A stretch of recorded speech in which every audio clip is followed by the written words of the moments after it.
27 अगस्त 2025 और आज हम संत मोनिका का पर्व मना रहे हैं। तो चलिए आज के पाठों को हम ध्यान से सुनते हैं।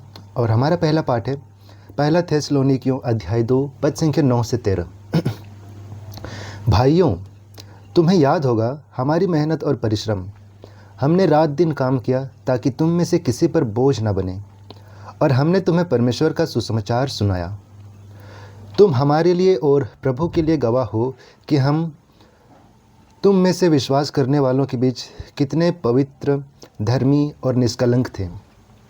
तुम जानते हो कि जैसे एक पिता अपने बच्चों के साथ करता है, वैसा ही हमने तुम में से प्रत्येक को समझाया, प्रोत्साहित किया और आग्रह किया कि तुम परमेश्वर के योग्य जीवन जियो, जो तुम्हें अपने राज्य और महिमा में बुलाता है। इसलिए हम बिना रुके परमेश्वर का धन्यवाद करें, क्योंकि जब तुमने हमसे परमेश्वर का वचन सुना तो तुमने उसे मनुष्य का वचन नहीं बल्कि परमेश्वर का वचन माना, जैसा कि वह वास्तव में है, और यह तुम में विश्वास करने वालों में कार्य करता है।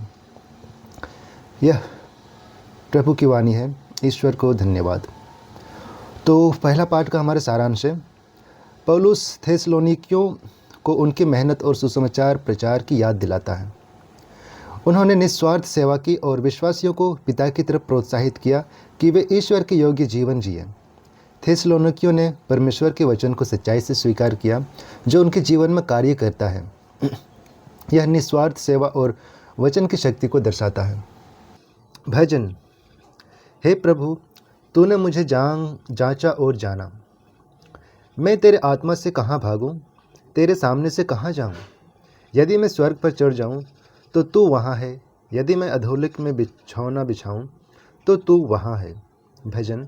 हे प्रभु, तूने मुझे जांचा और जाना। यदि मैं भोर की किरणों पर चढ़कर समुद्र के पार रहूं तो वहाँ भी तेरा हाथ मेरे मार्गदर्शन करेगा और तेरा दाहिना हाथ मुझे थामेगा। भजन। हे प्रभु, तूने मुझे जांचा और जाना। यदि मैं कहूँ अंधेरा मुझे छिपा लेगा और मेरे चारों ओर का प्रकाश रात बन जाएगा, तो भी अंधेरा तुझसे नहीं कुछ छिपा पाएगा। रात दिन के समान चमकेगी। भजन। हे प्रभु, तूने मुझे जांचा और जाना।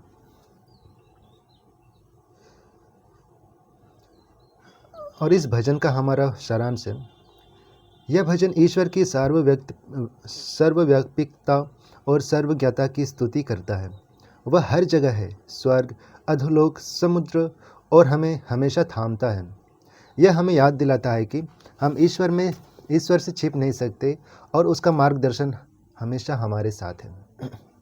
Alleluia, alleluia, alleluia. जो कोई उसके वचन को मानता है, उसमें परमेश्वर का प्रेम सिद्ध होता है। Alleluia, alleluia. सारांश। यह कहता है कि जो ईश्वर के वचन को मानता है, उसमें ईश्वर का प्रेम पूर्ण होता है। यह आज्ञाकारिता और सच्चाई की गहराई को दर्शाता है।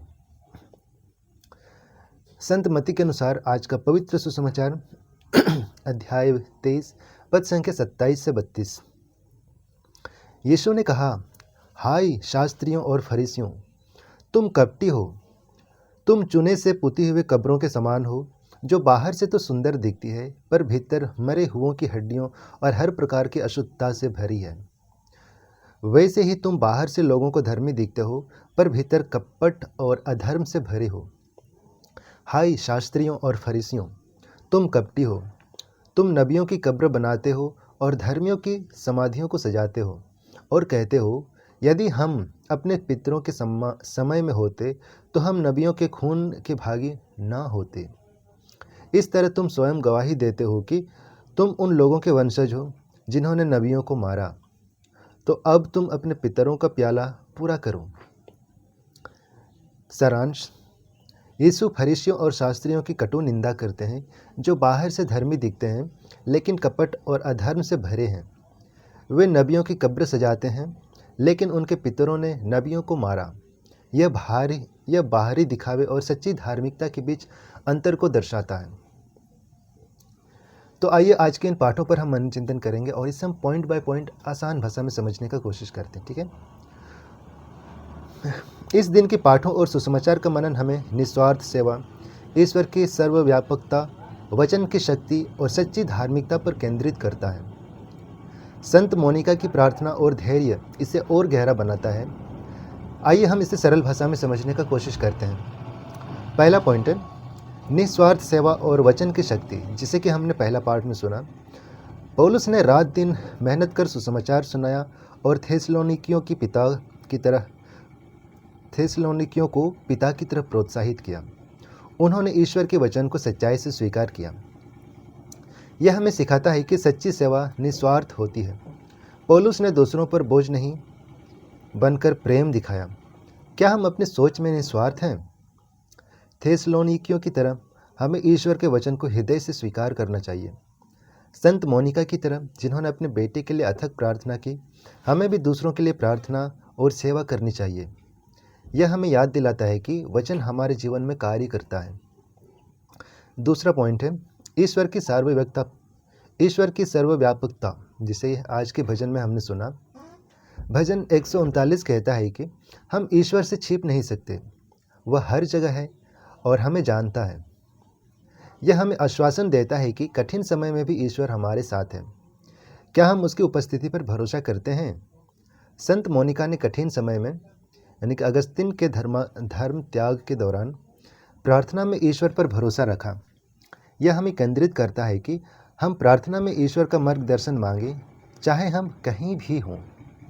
और तीसरा वचन है जिसे आज के हल्लेलुया से हमने सुना, जो ईश्वर के वचन को मानता है उसमें उसका प्रेम सिद्ध होता है। यह हमें सिखाता है कि आज्ञाकारिता प्रेम का प्रमाण है। संत मोनिका ने ईश्वर के वचन पर विश्वास रखा और प्रार्थना में प्रेम दिखाया। क्या हम बाइबल के वचन को जीते हैं? चौथा पॉइंट सच्ची धार्मिकता बनाम कपट, जिसे हमने आज के सुसमाचार में सुना।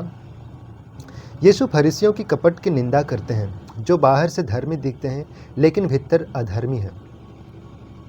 यह हमें पूछने को मजबूर करता है, क्या हमारी प्रार्थना और कार्य हृदय से हैं? फरीसी नबियों की कब्र सजाते हैं लेकिन सच्चाई को नहीं जीते। संत मोनिका ने सच्चे हृदय से प्रार्थना की, जिसे अगस्तिन को बदला। यह हमें प्रेरित करता है कि हम दिखावे से बचें और हृदय से ईश्वर की सेवा करें।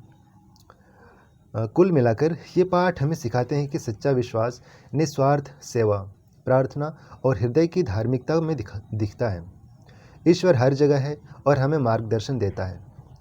संत मोनिका हमें प्रार्थना और धैर्य की शक्ति सिखाती है। हमें कपट छोड़कर सच्चाई जीनी चाहिए।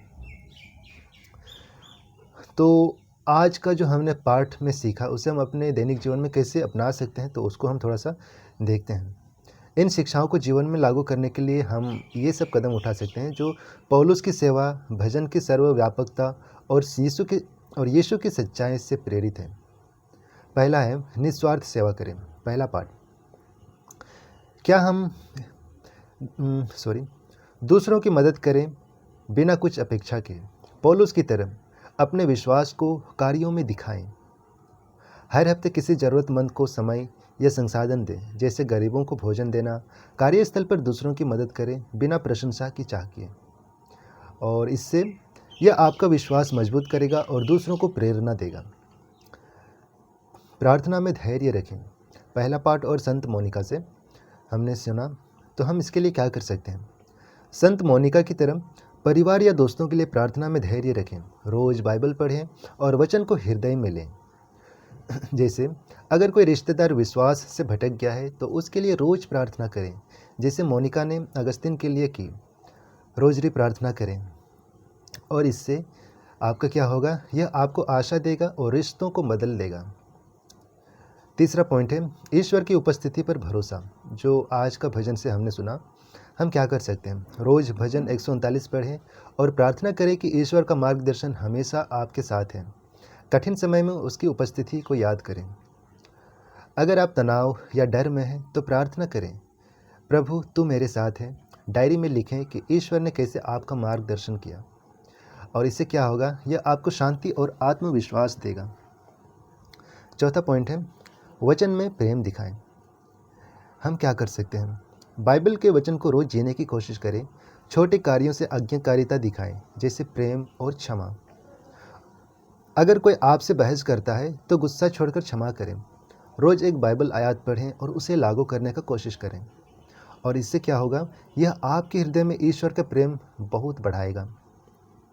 5वां पॉइंट है, कपट से बचें, सच्चाई जिएं। अपनी प्रार्थना और कार्यों को हृदय से करें, पाप स्वीकार संस्कार में जाएं और सच्ची धार्मिकता अपनाएं। अगर आप चर्च में प्रार्थना करते हैं तो ध्यान से करें, ना कि दिखावे के लिए। दूसरों को सिखाने से पहले खुद सुधरें। यह आपको स्वर्ग के करीब लाएगा और हृदय को शुद्ध करेगा। 6वां पॉइंट है, संत मोनिका से हम क्या प्रेरणा ले सकते हैं। संत मोनिका की तरह प्रार्थना में धैर्य और विश्वास रखें, दूसरों के लिए मध्यस्थता करें और पवित्र यूखरिस्त ग्रहण करें। हर हफ्ते एक दिन परिवार के लिए विशेष प्रार्थना करें। संत मोनिका को मध्यस्थ बनाकर प्रार्थना करें कि वह आपके प्रियजनों के लिए प्रार्थना करें। यह आपके विश्वास को गहरा करेगा और दूसरों को बदल सकता है। कुल मिलाकर सुबह भजन 139 पढ़ें और प्रार्थना करें कि ईश्वर का वचन आपके जीवन में कार्य करें। सप्ताह में एक बार किसी की मदद करें। मिस्सा में यूखरिस्त ग्रहण करें। अगर परिवार में कोई विश्वास से दूर है तो मोनिका की तरह प्रार्थना करें। कार्यस्थल पर निस्वार्थ सेवा और सच्चाई जिएं। आपका जीवन ईश्वर केंद्रित होगा और स्वर्ग के लिए तैयार होंगे। तो सबको जय यीशु।